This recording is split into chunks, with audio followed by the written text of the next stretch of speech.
Working with Bassnectar, planning for tours is pretty much a non-stop job that never starts or stops. There's so much going on that we're usually always working on the next tour, our next project, our next show, even when we're on a tour or on a show. It's a very communal experience. A lot of people following them around and getting to know each other over the internet and through seeing multiple shows. It creates a sort of family type vibe. So it's a very fun atmosphere, but also can be very, I guess, sort of psychedelic atmosphere, to where the whole performance sort of takes you on a journey as opposed to just him playing his songs and DJing a set in full-on party mode all the time. There's moments in there where it's very beautiful and ethereal and mellow. So it really is a physical, visual, emotional roller coaster from start to finish, and it's quite fun. The thing I love about doing production for Bassnectar is the fun that we get to have with so many toys.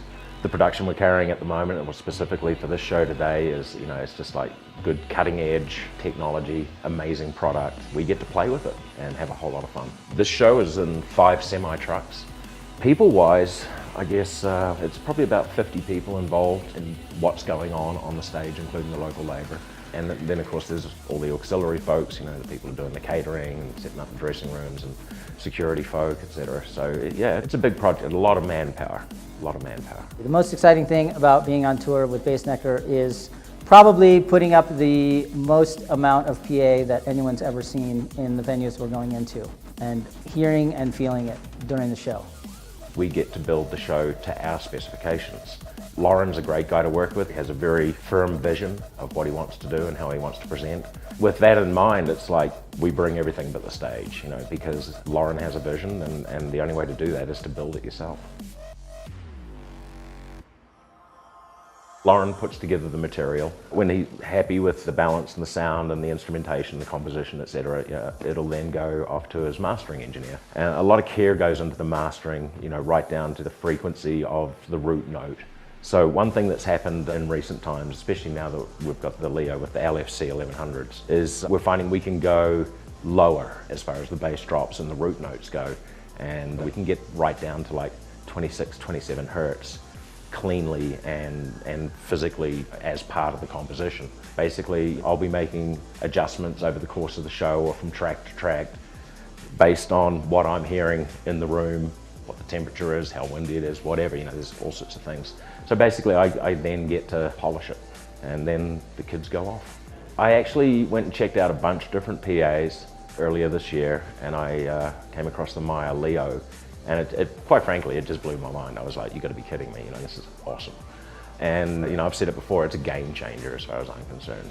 And it allows me to do stuff with Bassnectar that I've wanted to do, and it's like the technology wasn't there, or that piece of equipment wasn't there. Well, it is now.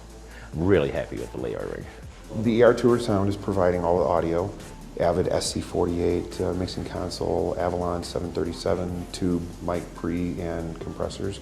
We're using several Waves plugins on the Avid SC48. We're using a cardioid pattern on the subarrays. There's 1100 LFCs per column, and we have 3 backwards or reversed elements within that array that the polarity is flipped from positive to negative, and then we time align that element back to the face of the array. And what that does is it creates a cancellation behind the array, and it basically allows you to stand backstage and kind of carry on a conversation.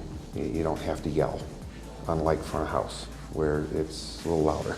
One thing about Bassnectar when it comes to audio is it's an incredibly enveloping, visceral experience. It's physical. And to be able to do that and to do it with control is quite difficult. And I've found in the past with PAs, I'm listening to the PA and then I'm changing it to make it the way I want it to sound. With the Leo, I'm finding that it's kind of transparent. So it's like what I put into it is what comes out of it. And I think ultimately what ends up happening for the audience is they get that visceral, physical experience without getting hurt, because that's very easy to do at high volumes. You can hurt people, you know, and it has to be done responsibly.